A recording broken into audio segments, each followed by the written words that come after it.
Good point. We are. Yeah, well, you don't get off of this.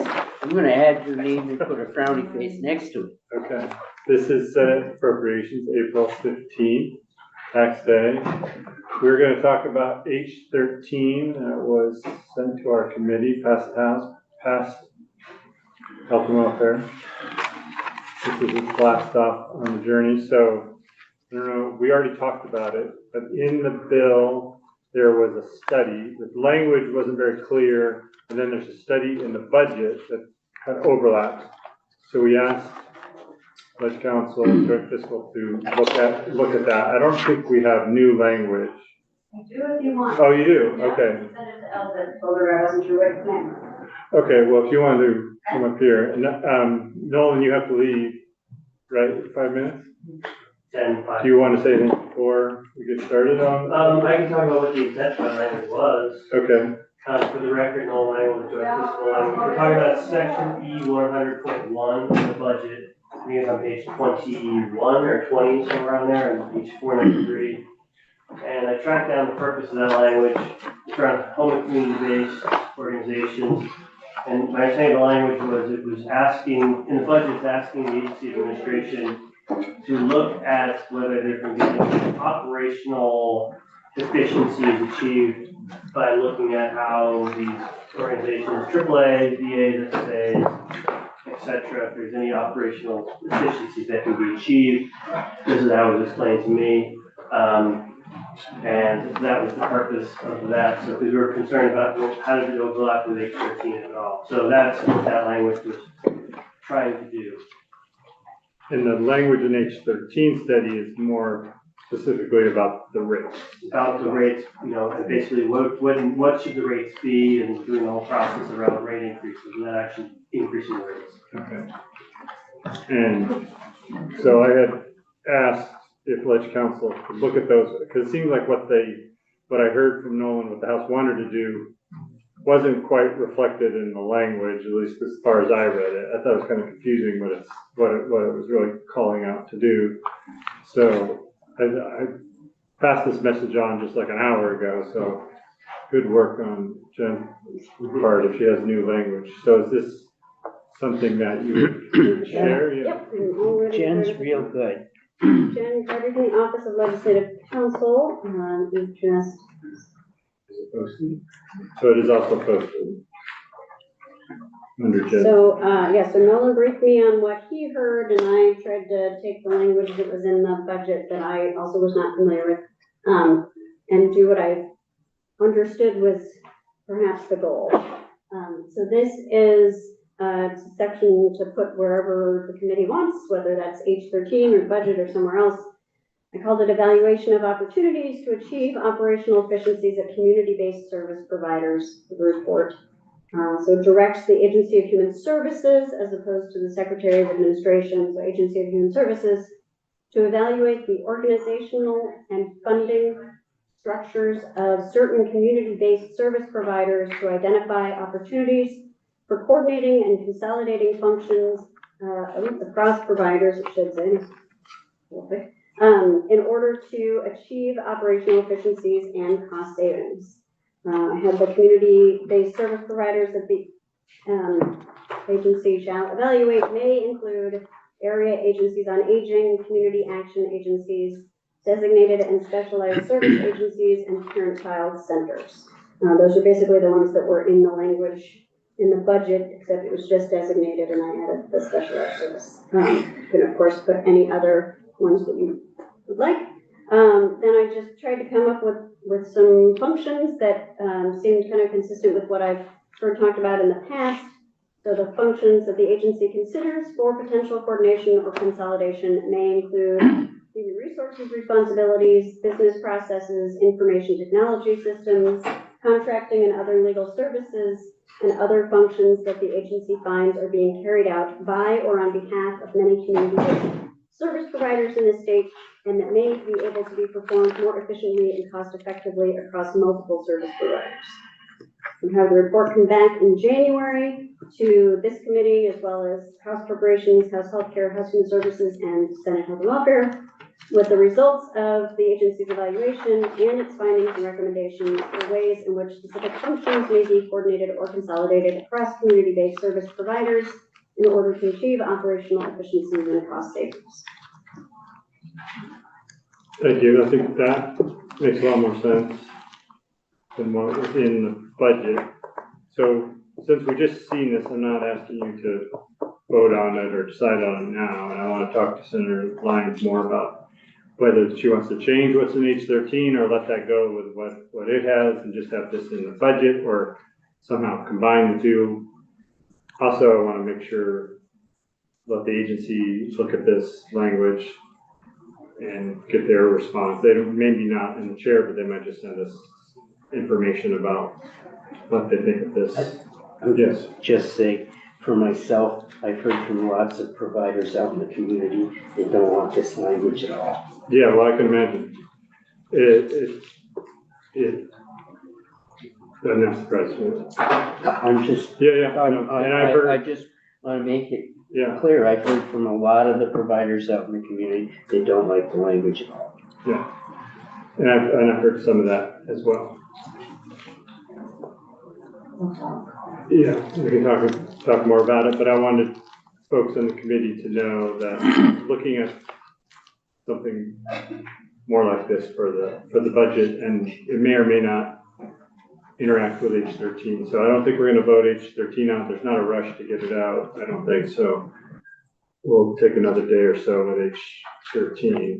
Does anybody have any questions for either Nolan or Ms. Carby about H13 or studies about the community-based service providers?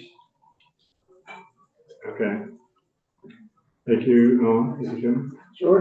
And I fixed the missing word providers. I'm going to send Ellen a new Okay. copy of those. I will say it's probably more complicated than that. So, Well, the issues are complicated, but the whole, this is one, but we'll talk. yeah, we can talk about it, and then we'll let council and Jeff know if we need more information. Okay. So Emily was gonna maybe come in and talk about transfers. I don't know if we've remember JFO, but I guess why we're waiting to that, because she probably thought she had more time to come in. And that is, if there's anything on the budget, I'm not proposing that we go through the spreadsheets one by one again. I mean, I went through them over the weekend trying to find the cuts to get to a balanced budget. And one thing that I am talking about doing that I let the pro tem know, but I'll let the committee know, is that the 77 million for the basically property tax reduction and the 4 million for the education finance transformation or education reform transformation, taking both of those and just kind of putting them to the bottom of the line until we figure out what's going on with those bills, instead of just saying automatically that all 77 million will be used to buy down property taxes, regardless of whether we have transformed our educational finance plan. Just kind of holding those aside, not out spending them on anything else, but saying, let's wait until we see what the educational finance bill is before we spend the only money we have to buy down property taxes. I think it's a good thing to buy down the property taxes, one, because of the high increases which Vermont is suffered under, but also because if we're gonna have transformations where we're gonna control spending, but if something happens and we don't have that, I don't want to spend the only kind of pot of money that we have. So just make it automatic. So I'm gonna just set those kind of on the bottom line in a different way. You might see it a little differently on the spreadsheet for those two things, just as we see what's happening with those other bills. I don't have anything else to really report. I think it's gonna be difficult to find the $60-some million in savings, especially since Friday I've already received several requests for additional funding. I have a couple. Yeah, and there's people like, you forgot this and you didn't have this on your list, and here are these, 6 positions that we need and things like that. So in addition to finding some cuts from where we were on Friday, we're gonna have some decisions to make about things that people want to add to the budget. And I'm still trying to figure out the best way of working that as a committee and how we get to that point. So if there's so one of the things I was gonna ask is, when you go through this list, either if you already done it and have comments now, or as you go through it over the next few days, if there's anything you think we need more testimony on.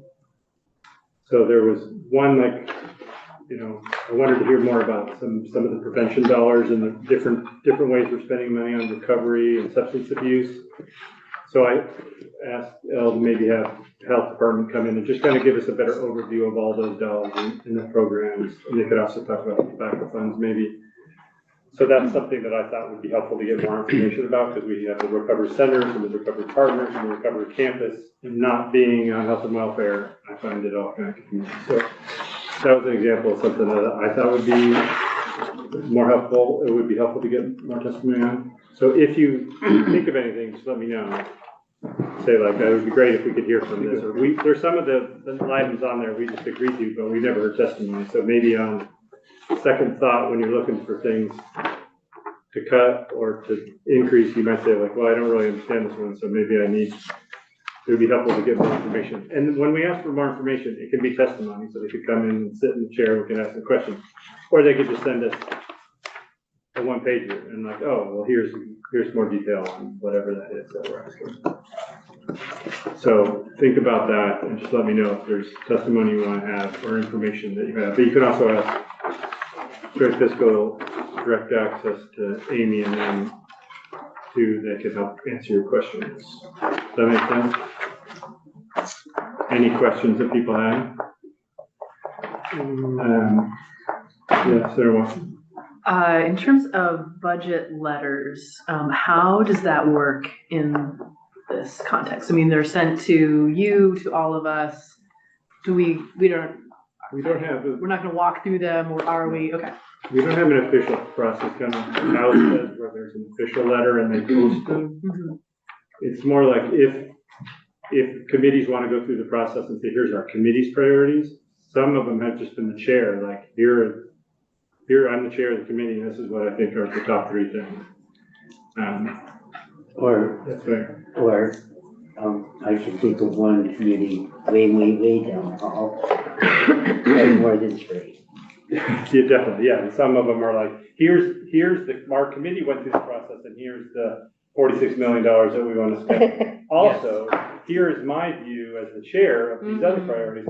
Also, I really care about these issues, so here's another list. So that's what, yes, the one I was referring. So you can,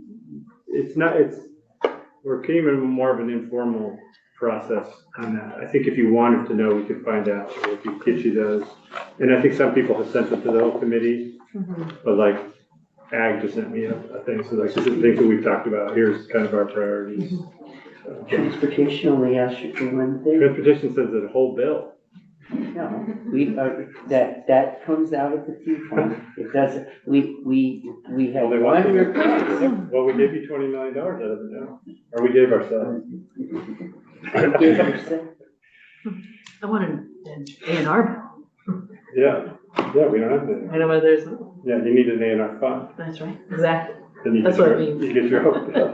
Did you tell her about the fourth grader from talking about the pot? Montpelier Elementary School came into transportation, and we were all impressed with their knowledge of road conditions in Montpelier and the number of potholes. She says when she goes comes out of their driveway, there's a big one right at the bottom of the driveway. And one of them was one of the Bridge Street over by the co-op, the very narrow bridge. Oh, the one by the co-op, that's Granite Street. Granite Street. They were like, we want that widened. So they were like, they had very specific.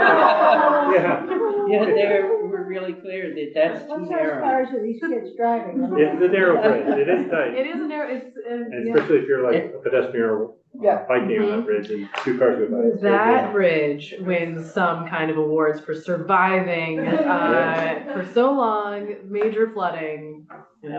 Old but rugged, apparently. So too narrow. Old man, that's a good name. Yeah. So we can adjourn till Emily gets here, and then we're gonna go through her transfers sheet, just so we all understand that and how that plays into the number that we need to do on budget. Unless there's an objections to it taking a break.